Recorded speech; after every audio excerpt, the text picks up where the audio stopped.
So, as is just introduced, my talk is on strengthening your PsychOps team by leveraging neurodiversity. I'll start off by introducing myself. As was said, my name is Roddie. My educational background, I have a bachelor's degree in mathematics. This semester I'm graduating with my master's in digital forensics, and I've got a handful of certifications. I currently work as a cybersecurity analyst with the Texas Department of Public Safety, and on the side, after work, do some consulting work in cybersecurity. The reason I'm giving this talk is I have Asperger's syndrome, so I'm speaking now from personal experience. And like many of my speaking counterparts here, I also have over 20 years of experience in life, So I want to start off, I'm going to give a brief introduction to the topic. I'm going to discuss the problem that I've seen and the reason I'm doing this talk. I want to provide evidence of security operations and IT teams that have succeeded by leveraging neurodiversity, and I want to give you some suggestions on how you can leverage neurodiversity. So this is a quote by a guy named Steve Silverman. He does not have autism, but he's done a lot of discussion around autism, and he's very supportive. He actually wrote for Wired magazine for a while, and he did a lot of interviews with individuals with autism. So this is my favorite quote from him that I'm sure really resonates with an IT crowd. He says, "One way to understand neurodiversity is to think in terms of human operating systems. Just because a PC is not running Windows doesn't mean that it's broken. It means it is broken." Mac person here? No.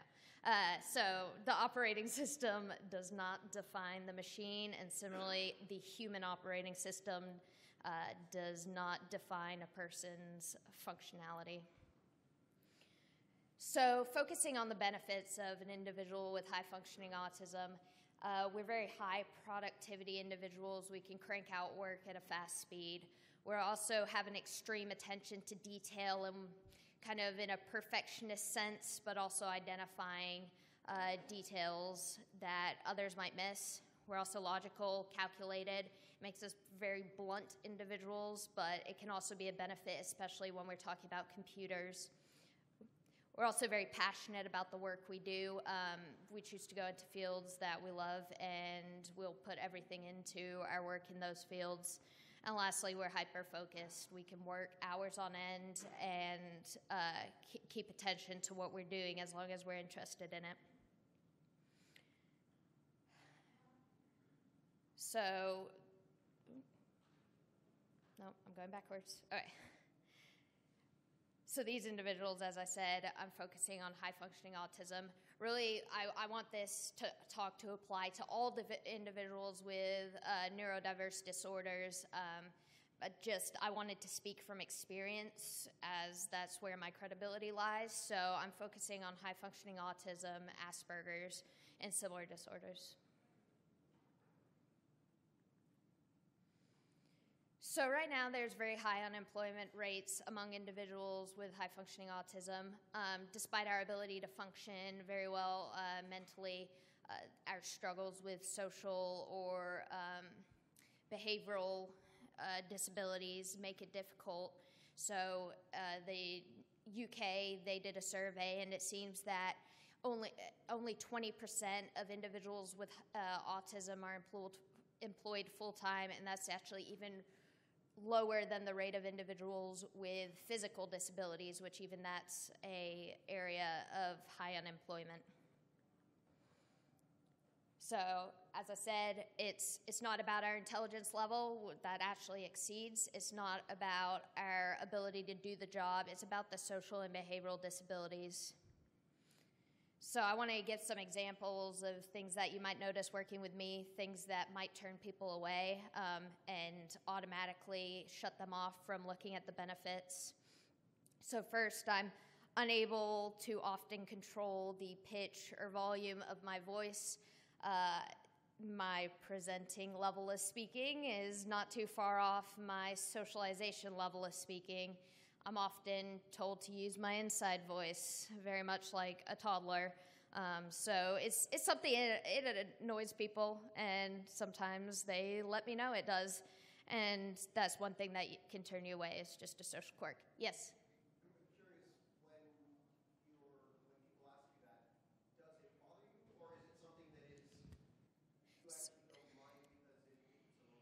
It's kind of a bit of both. In one sense, it's something you tell a little child, and so it can, inside voice is something you tell a little kid, so it frustrates me in that sense, because I'm like, don't tell me that, I'm 21 years old, like, I'm not a child. But then I also realize that I've recognized I have this issue, so it's best, but like when I'm in the middle of talking loud, I'm not noticing, so I do appreciate, I think I'd rather have people mention it, just because at that point I can adjust myself if I haven't realized it. Again, as I said, what comes with logical and calculated is also blunt. I'm not afraid to say what I think. I'm constantly amazed. I'm engaged right now because I will tell my fiance what I think. I'm not very kind to him, and it's just because that's how I don't really think about what I'm saying. If it's the truth, I say it. I'm very direct, and so that, of course, gets me in trouble, because there's some situations where you should keep your thoughts to yourself, and I'm very bad at controlling that. So I also want to go into some companies before I start talking about how you can fix it yourself. I want to show some examples of people who have supported neurodiversity and high-functioning autistics, and it's really worked for them. Exhibit A is the corporate technology industry in general. SAP, so the population estimated of autistic individuals in the world is 1%. So SAP said, well, if the world's population is 1% autistic, then why shouldn't the population of our workforce be 1% autistic? So they actually have programs, along with Microsoft, New Relic, HP, and the list goes on, autism at work programs where they bring individuals in and not just giving them a job, but also providing programs where they can learn some of the social skills and work-life skills that are needed to be able to hold a full-time job. The second is the Israeli Army's Visual Intelligence Division. If you don't know the reputation of the Israeli Army, you can look it up. They're probably one of the strongest military and well-respected military forces in the world. And they started Unit 9900. So basically this unit, so in Israel, when you turn 18, you have to join the military and provide a couple years of service before moving into a general population workforce. And so there were some exemptions. One was physical disabilities, and the other was mental disabilities, in which they include autistic individuals, even high-functioning autistics. And they had a bunch of individuals coming to them saying, I have high-functioning autism, but I really want to serve. Like, please let me in, all these 18-year-olds. So they said, well, let's try it out, but let's kind of keep you guys together so we can learn, both you can learn how to work with the military, but also we can learn how to manage you. And so these soldiers, they were assigned to monitor satellite images and compare images to see any objects or movements, and they found that this was the perfect job. Because of that hyper-focus and attention to detail, these individuals were able to sit in front of a screen for 8 hours, 12 hours a day, and just look for the tiniest things. And so it got to the point where now a lot of the individuals who go through the Visual Intelligence Division move into general military service. So because now military leaders are learning how to manage these individuals and can assist with moving them into that kind of environment.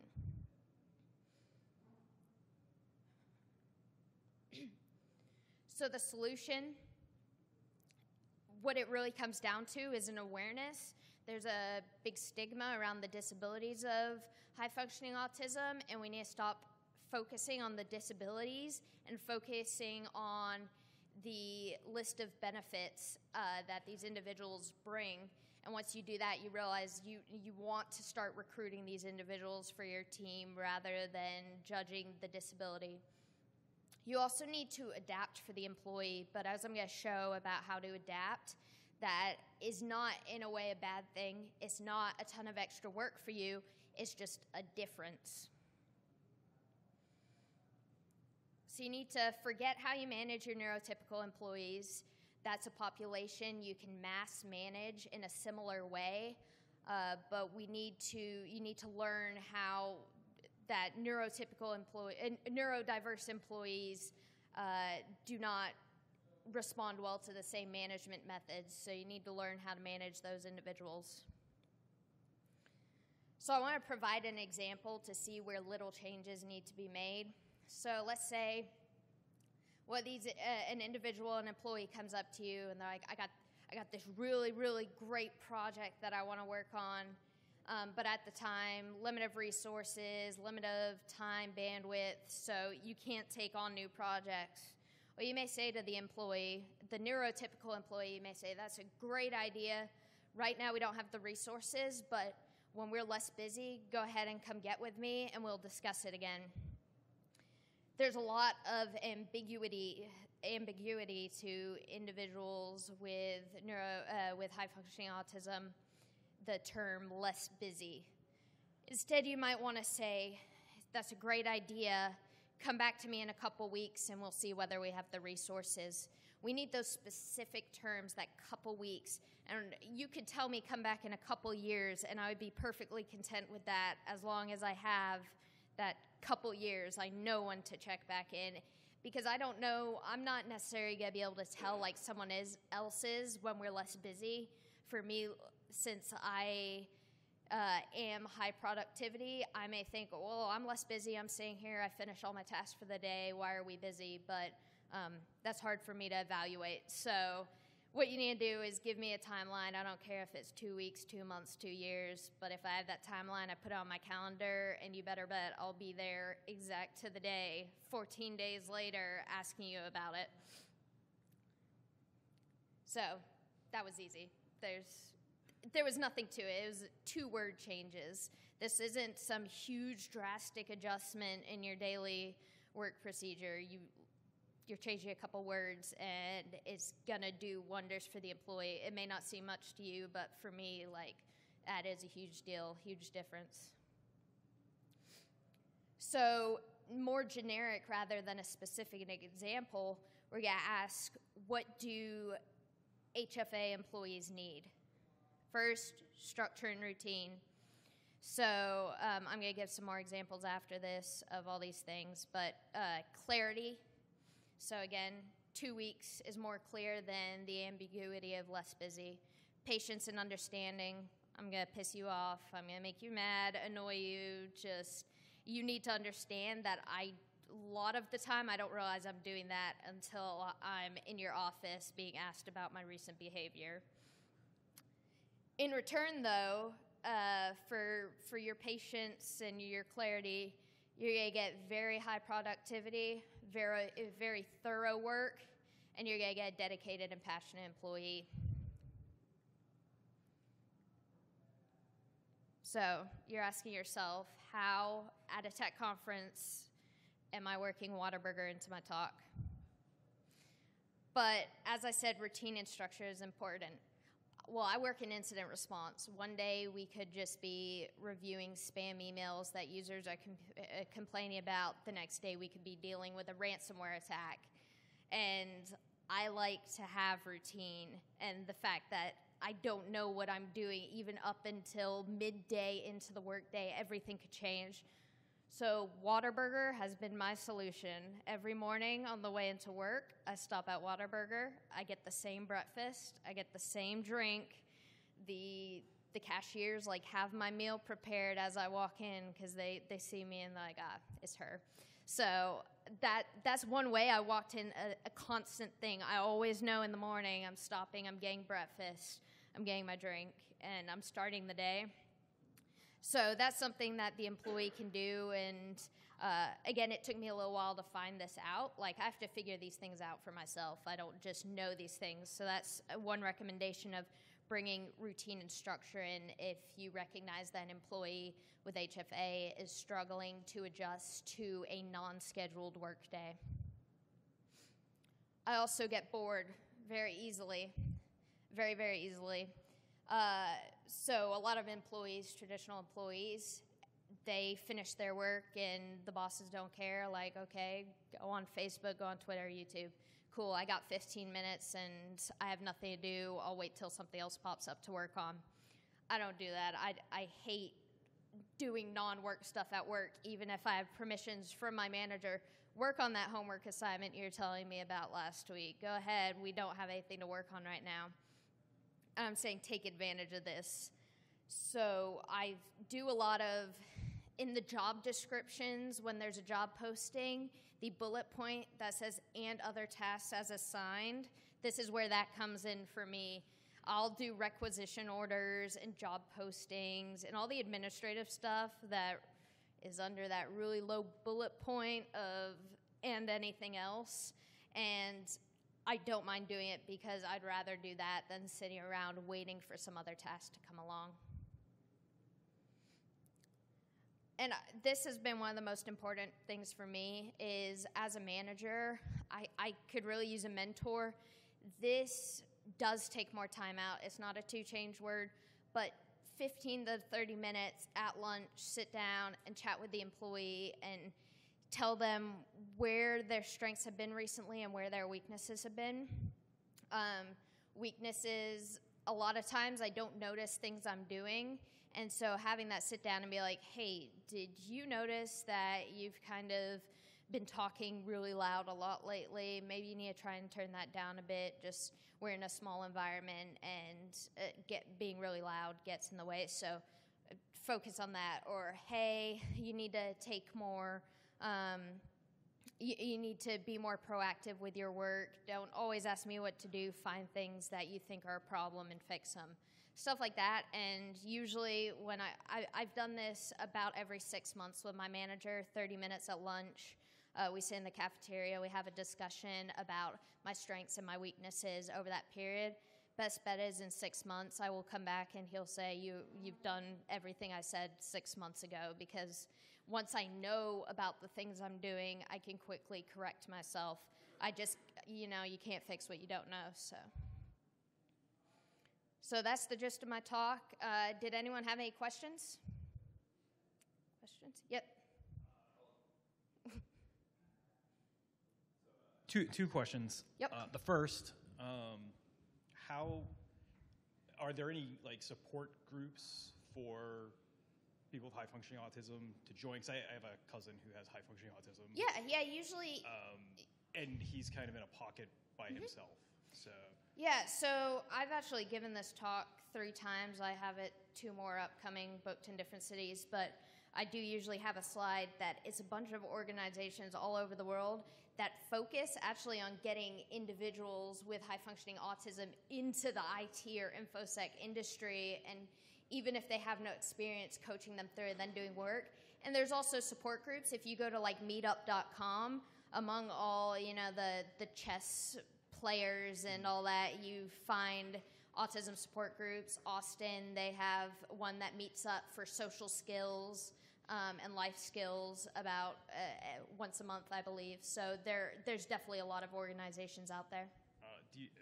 Thank you. Second part, are you aware of any groups that assist companies in finding high-functioning autism? Yes, actually. Again, those I kind of include when I have more time. And I actually have my slides posted online, the longer version with those resources, and I can drop a link in Slack for that. But there actually are several companies that they have kind of 2 different programs. One, they'll contract out individuals with autism and kind of give guidance on how they best work, cybersecurity companies. Then there's also companies that go ahead and they'll actually help people who want to bring in this neurodiversity and kind of train them on how to train the employee. And they'll also, when they have a new employee come in, they'll talk to them and they'll talk to the manager and be like, hey, we've been working with this individual. We've noticed that they could do with this, this, and this to improve, to be in the best work environment they are. So. That was super fascinating. Are you going to share those slides? Yes, I'll drop it in Slack. Can we? Feel free to hit me up in Slack too. Can I send that to my HR people? You may. I have them on LinkedIn. So Okay. they're super. That was excellent. So I really appreciate it. One question I had was,